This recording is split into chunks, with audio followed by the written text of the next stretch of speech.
ඊළඟට කාදිනල් හිමියන් අති උතුම් කාදිනල් හිමියන් කිව්වා මේ ප්‍රහාරයට ඉස්සෙල්ලා ලොරියක් දකුණු හයිවේ එකේ ගිහිල්ලා ගැලණිගම හුවමාරුවෙන් එළියට ගියා.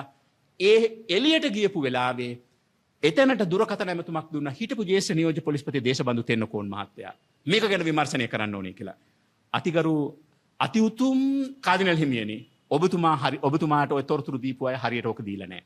ඔය ප්‍රකාශය පිළිබඳ විමර්ශනයක් පැවතුණා. BMI CH එකේ උතුම් වූ විනිසුරු විජිත් මලල්ගොඩ මැතිතුමා ප්‍රමුඛ කමිටුව විසින් මේ සිද්ධිය එතනට වාර්තා වුණාම ඒක පිළිබඳව දේශබන්දු තෙන්නකෝන් මහත්තයා සාක්ෂියට කැඳෙව්වා. ඔහුගෙන් ඇහුව දුරකථන ඇමතුමක් දුන්නද කියලා. ඔහු කිව්වා දුරකථන ඇමතුමක් දුන්නා. කුමන හේතුවක් නිසා දුරකථන ඇමතුමක් දුන්නද කියලා ඇහුවා.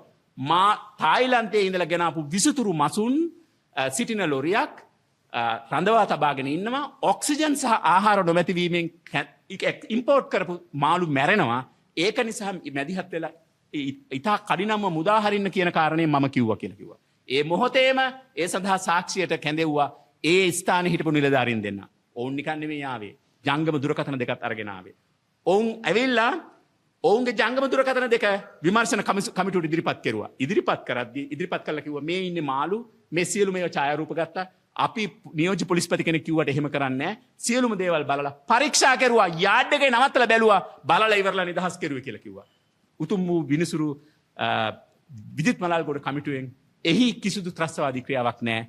ඔහු මැදිහත් වෙලා තින්නේ ආනයනය කරපු මාළු ප්‍රමාණයක් සජීවීව ආරක්ෂා කරන්න කියලා කිව්වා. ඒකේ සාක්ෂි මෙහෙව්වේ අද දවසේ අධිකරණ අමාත්‍යාංශයේ ලේකම් ඉන්න හිටපු ගරු සොලිසිටර් ජෙනරල් ජනාධිපති නීතිඥ අයේසා ජිනදාස මැතිණිය. අයේසා ජිනසේන මැතිණිය සාක්ෂි මෙහෙව්වා විතරක් නෙමෙයි ඒ සියලුම සාක්ෂිකරුවන්ගෙන් මේක ගැන ප්‍රකාශ සටහන් කරගත්තා.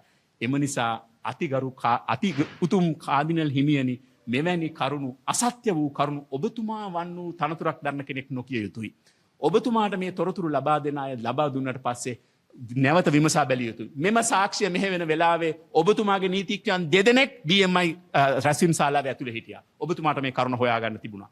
එහෙම හෙව්වනම් ඔබතුමා ওই වගේ ප්‍රකාශ කරන්නේ නැහැ. ඔබතුමා පියාණන්ගේත් පුත්‍රයාණන්ගේත් සුද්ධාත්මයාණන් වහන්සේගේත් සුද්ධ වූ බයිබලයේ අන්තර්ගතය ගැනත් ඔබතුමා කියන දේ දේව වාක්‍යසේ මිනිස්සු විශ්වාස කරනවා. එවන් පුජ්‍යලයක් අසත්‍ය කරුණක් කිව්වොත් ඒක මිනිස්සුන්ගේ භක්තියට ආගමික භක්තියට හොඳ නෑ. ෆේත් එකට හොඳ නෑ. එවන් දේවක් යලි නොවේවා කියලා අපි ප්‍රාර්ථනා කරනවා.